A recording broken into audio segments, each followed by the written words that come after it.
Welcome to Counter Media, and if you're new to the channel, well, if you could like and subscribe if you like what I'm doing. And let me explain what this channel is going to be about. I'm going to try and do this on most of the videos I'm doing. What this channel is going to be about, it's going to be counter to what you're normally seeing in the media. We're normally seeing everything that's negative, everything that's bad, how the country's ruined, how everything's disastrous. I want to try and flip that and say, yes, we're in a very difficult situation. There's a lot of stuff going on. There's a lot of bad stuff going on. But what can we do to make it better?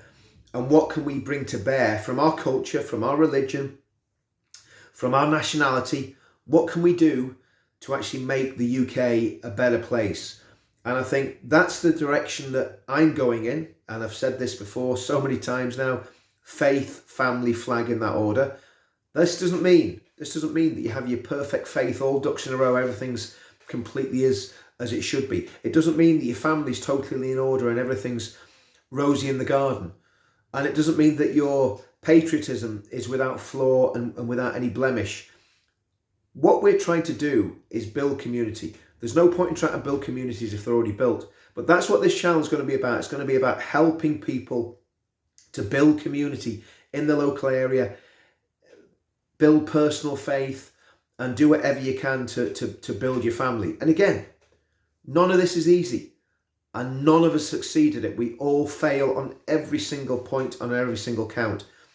But it's a question of encouraging people to fight the good fight and to do whatever they can to make this country a better place. And it starts with individuals. And I've just done a video on my own channel talking about forgiveness and bearing with people. And I was reading from the book of Romans. The pastor of my church this morning was reading from Romans, and he went in great detail, a lot more than I have, about how to put these Bible verses into practice. But there's one verse I want to read, and it just stuck out to me. I didn't read it on the other channel, so if you want to flip over onto the other channel and see what I said on that, that's absolutely fine. Starting in verse 9, and it says, "Abhor that which is evil, cleave to that which is good." Now, this is the King James Version, so some of the language is 400 years old. So obviously, abhor means hate. Everybody knows that. Cleave means grab firm hold of. You're joining, you're sort of wrapping yourself around that. So abhor that which is evil, cleave or wrap yourself around that which is good. Be kindly affectioned one to another with brotherly love, in honour, preferring one another. So in other words, we're starting to try and put other people first. We're trying to be less selfish. We're hating that which is evil within us. I mean, when I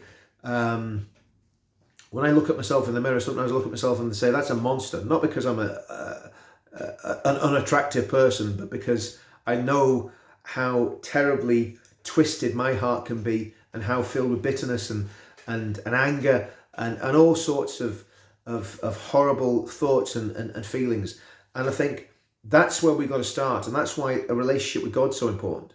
So if you have faith and you put your faith in Christ and you try to walk with Christ, it's going to make a massive difference in how you see the world and how everything works out for you. Because if you're a believer, when you do something wrong, it's gonna prick your conscience. That doesn't stop us doing wrong things. We all fall, and that's always been my problem. But anyway, the reality of the situation is that's what we've got to strive for. We've got to strive to hating evil things and having brotherly love. And that doesn't just mean for men, it means for women as well. It means that sort of love where you want to help those people that are close to you, people in your family, your friends, people you associate with. If you're in the movement, people in the movement. And like I said on the other channel, it's about not undermining people and not destroying people and not going against people. And it's very easy to react. It's very easy to get filled with hatred and bitterness and anger, especially when people are attacking you without any cause. But it's a lot harder, but it's a lot better if you go in the opposite spirit. If they hate you, you go back with gentleness and kindness. And for years, I've missed out on doing that. I've been, someone attacks me, I go back at them like a Rottweiler. It's not the way to do it. It doesn't work. It causes more problems than it solves. And I think that's the same in politics. It's the same right the way throughout the movement. And that's one of the reasons things keep falling apart, because instead of being a united kingdom, we've got a divided kingdom. Now, I want to talk quickly. And by the way, we need a united kingdom. So we need to unite. Blair divided the thing politically, but there's also been a divide of enmity. You know, I'm not going to go into it, but let's just say a lot of Scottish people don't like the English, and I find that really, really annoying. But the reality is the boot's probably on the foot. Probably there's a lot of English people who don't like the Scottish either. That's got to change. We're all this one united kingdom. Northern Ireland, again, I've lived in Northern Ireland for 40 years. The people of Northern Ireland, from both sides of the community, are the nicest, most genuine people I've ever come across in my life. Yet during the Troubles, if you had a Northern Irish accent, you were treated like a leper to a great extent. If there was a campaign going on against the state in England, you were treated very, very badly. And all those wounds need healed, and we need to bring the whole kingdom together. It's very, very important that people realise that Northern Ireland wants to be a part of the United Kingdom. It doesn't want to secede. It doesn't want to join with the Republic. Wants to be a part of the United Kingdom for all sorts of reasons. And that's always been the case by a big majority. Actually, a lot of people from what would have been the nationalist community are very, very honest when they're honest to say they don't want to be part of United Ireland. All they ever wanted was equal rights, and they got that after the Good Friday Agreement. So we need to unite the kingdom, but also we need to unite politics on the right. It's great what Farage has just done. Absolutely fantastic win for Farage. Well done to him and the Reform Party. But I think you could have actually put a different coloured rosette on a chimpanzee or a goat, and you would have beaten the Tories and Labour, because they're so unpopular. What we need is a real political alternative. That needs to be built, but again, it needs to be done through accommodation, not through megaphone diplomacy. People need to sit down and talk to each other. You know, Farage needs to reach out to Ben Habib and apologise, in my opinion, and to Rupert Lowe. And if that happens, they need to be magnanimous and go back with them. UKIP needs to be brought in from the fold. The SDP need to be brought in, and some of the other smaller parties need to be brought in as well to make this massive coalition alliance. And again, I go back to it time and time again.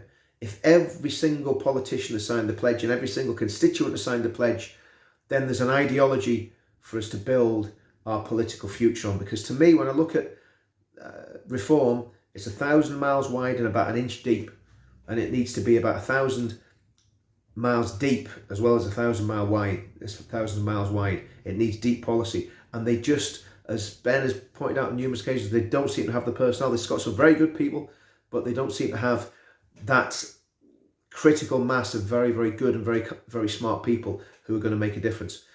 Listen, I've gone off on a load of different tangents there. There's loads of things that are really bugging me and annoying me at the minute, and I wanted to talk about them. But I think it's great that the election has been so successful for reform, and as a movement, we need to. So the problem is now Reform will say we'll do it our way, and I'm going to tell you now, I don't think that's going to work in a general election in 4 years' time, unless they bring that lot in. Because as far as I can see, voter turnout was pretty low. Yes, they made some great gains, but winning a general election is a totally different kettle of fish, and it's good for the right, but it's also bad for the right if the Reform Party rest on the laurels and say, well, we don't need to have that lot in, we don't need the working class, we'll do it our way, because then the vote will be split, because you will get a party, whether it's UKIP, whether it's something that Ben and Rupert are doing, there will be another party that will come along and hoover up all the genuine right-wing activists that have been doing it for years, and all their friends and families. So in other words, the British working class, all the people that gravitate around and support Tommy. So just a few thoughts. Like I say, what I'm going to do with this channel is try and give solutions and try and give answers. Yes, ask a few difficult questions, but try and give answers to those questions. I'm going to have some very interesting guests.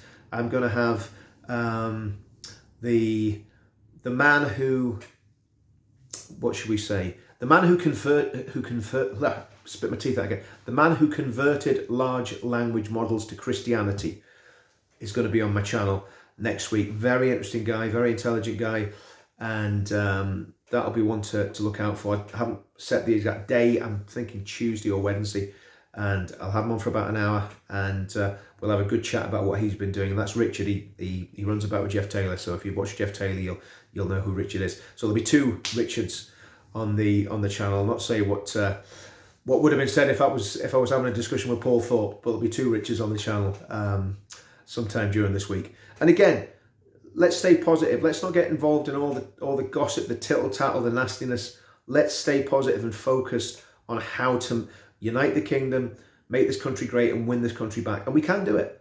And the plan hasn't changed. It's politics. It's the pledge. it's the street movement, it's Christianity, it's culture, it's all of those things. That's what we've got to focus on. See you all soon.